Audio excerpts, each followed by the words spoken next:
नमस्कार, मैं doctor Rupa Mangalani, associate professor political science department में। हमारा आज का टॉपिक है संविधानवाद। तो जैसा कि हमने कल विधि के शासन का टॉपिक किया था, मैं आपको बताना चाहती हूँ कि विधि का शासन और संविधानवाद दोनों ही आपस में संबंधित टॉपिक है। हमने देखा विधि के शासन में कि किस तरह से डायसी ने विधि के शासन के 3 अर्थ बताए हैं और बताया है कि विधि के शासन की क्या क्या सीमाएं होती हैं। हमने देखा कि रूल ऑफ लॉ में ये कहा गया कि कोई भी व्यक्ति कानून से परे नहीं है और बिना अपराध के दंडित नहीं किया जा सकता, और संविधान के सामान्य सिद्धांत न्यायिक निर्णयों के परिणाम हैं। तो इसी क्रम में आज का टॉपिक जो है वो संविधानवाद है। देखिए, विधि का शासन और संविधानवाद उदारवादी लोकतंत्र की आधारभूत विशेषताएं हैं। जहाँ स्वेच्छाचारी और अधिनायकवाद होता है, वहाँ आमतौर पे रूल ऑफ लॉ और संविधानवाद की उपेक्षा की जाती है। लेकिन जहाँ भी लोकतांत्रिक शासन होता है, वहाँ विधि का शासन और संविधानवाद बहुत महत्वपूर्ण होता है और उसकी पालना की जाती है। तो इसी क्रम में आज हम देखते हैं कि संविधानवाद का अर्थ क्या है, इसके आधार क्या है और इसकी विशेषताएं क्या हैं। जब से प्रारंभिक समाज का उदय हुआ है, शायद तभी से राजनीतिक शक्ति को जन्म देने वाली परिस्थितियां भी उत्पन्न हुई हैं।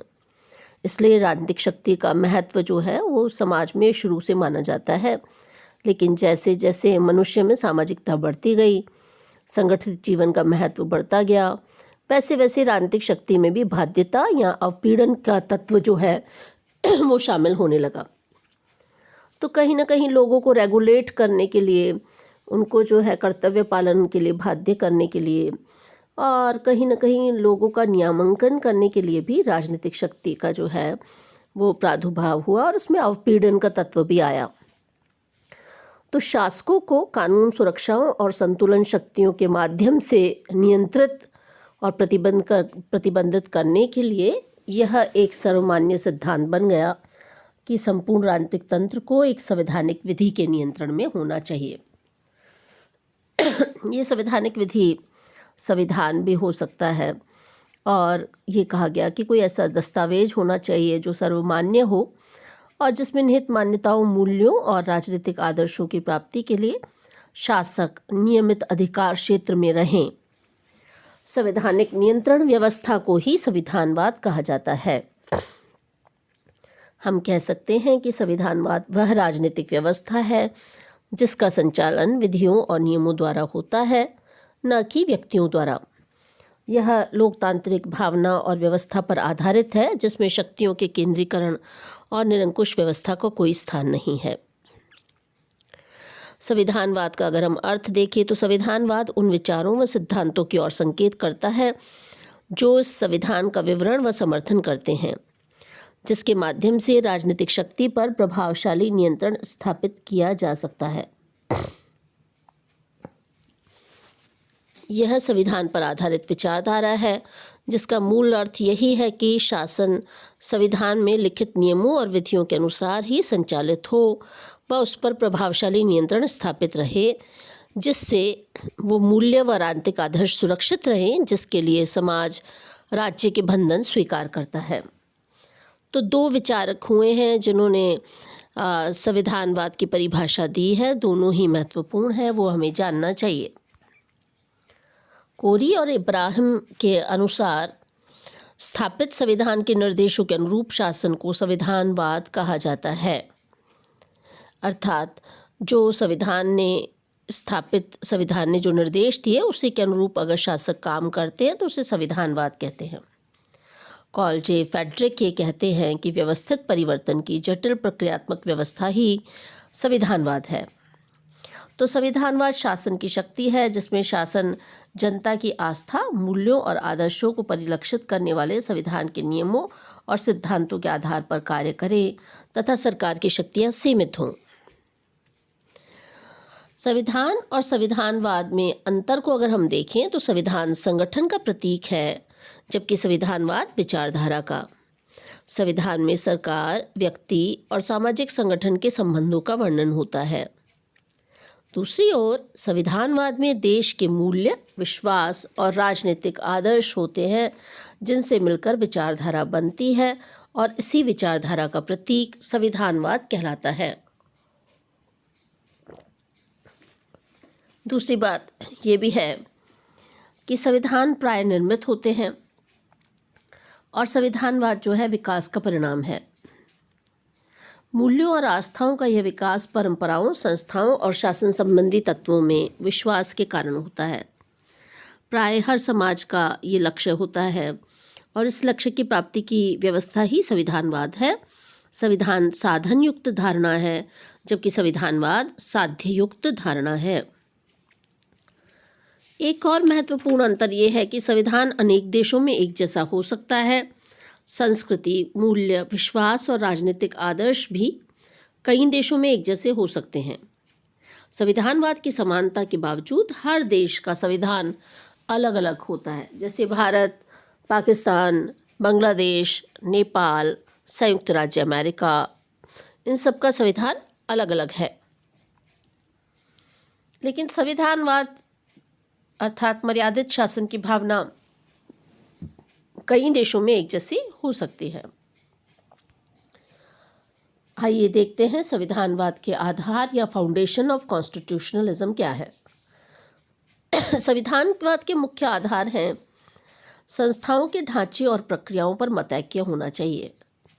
इसका मतलब है कि आम नागरिकों में अपने देश की राजनीतिक संस्थाओं के ढांचे और प्रक्रियाओं पर मतैक्य होना चाहिए और ये संवैधानिक सरकार के लिए महत्वपूर्ण है। यदि नागरिकों की बड़ी संख्या यह अनुभव करती हो कि सरकार का तंत्र उनके अहित में अन्यायपूर्ण ढंग से असंचालित होता है तो वे सरकारी व्यवस्था को स्वीकार नहीं करेंगे। इसमें सरकार की सत्ता क्षीण होगी और सरकार को जनता का समर्थन नहीं मिलेगा।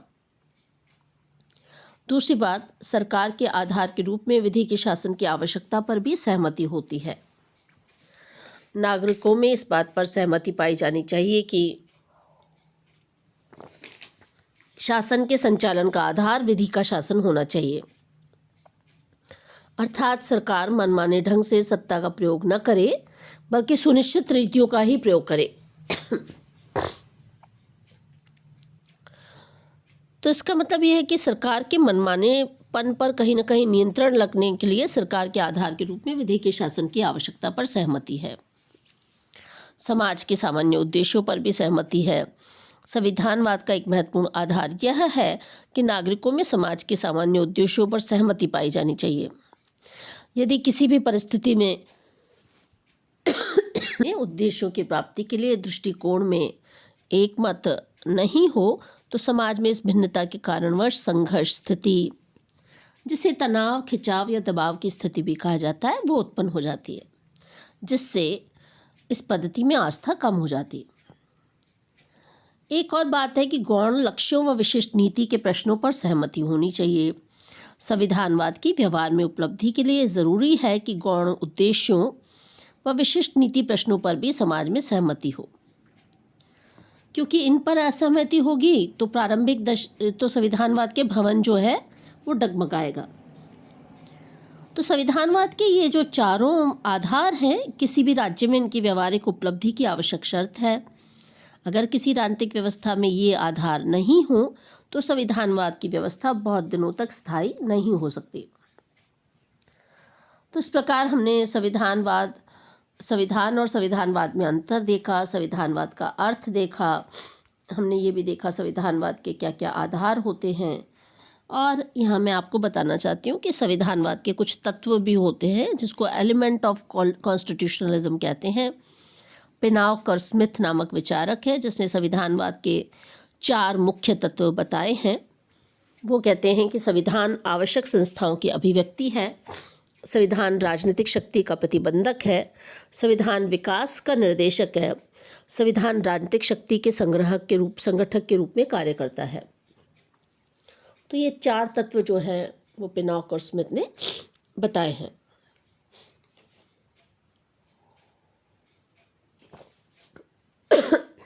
जहाँ तक संविधानवाद की सामान्य विशेषताओं की बात है तो संविधानवाद मूल्य सभ्य धारणा है। संविधानवाद संस्कृति संबद्ध धारणा है। संविधानवाद गत्यात्मक अवधारणा है। संविधानवाद की विकासशील लोकतंत्रों की अवधारणा है। तो संविधानवाद की दृष्टि से विकासशील देश इस दुविधा में हैं कि वे उस यूरोपीय देश की शासन पद्धति का कैसे अनुसरण करें जिसमें उपनिवेश शासन के अधीन उसको रहना पड़ा। विकासशील देश भी ये देखते हैं कि संवैधानिक व्यवस्थाओं के साथ अभी प्रयोग ही कर रहे हैं। तो कोई भी देश जो है अभी ये नहीं कह सकते कि वो पूरी तरह से संविधानवाद के लक्ष्य को प्राप्त कर चुका है। संविधानवाद विकासशील राज्यों की अवधारणा में तो साध्य है और पाश्चात्य अवधारणाओं के समान है, पर साधनों की दृष्टि से ये अवधारणा जो है वो अभी पूरी तरह से प्राप्त नहीं हो पाई है। जहाँ तक संविधानवाद के भविष्य को देखें तो संविधानवाद के विकास में बहुत ज़्यादा उतार चढ़ाव आए हैं। पहले विश्व युद्ध के बाद राजनीतिक संविधानवाद का भविष्य बड़ा उज्जवल लगता था, लेकिन इटली में फासीवाद आया, जर्मनी में नाजीवाद आया, पूर्वी यूरोप के राज्यों में अर्ध अधिनायकवाद का उदय हुआ। इससे जो है एक संविधानवाद का भविष्य जो है उस पर एक प्रश्न चिन्ह आया। दूसरे विश्व युद्ध के बाद भी साम्यवाद और सैनिकवाद का जिस गति से एशिया, अफ्रीका और लैटिन अमेरिका के देशों में प्रसार हुआ, उससे संविधानवाद का भविष्य अनिश्चितता के कोहरे में आया।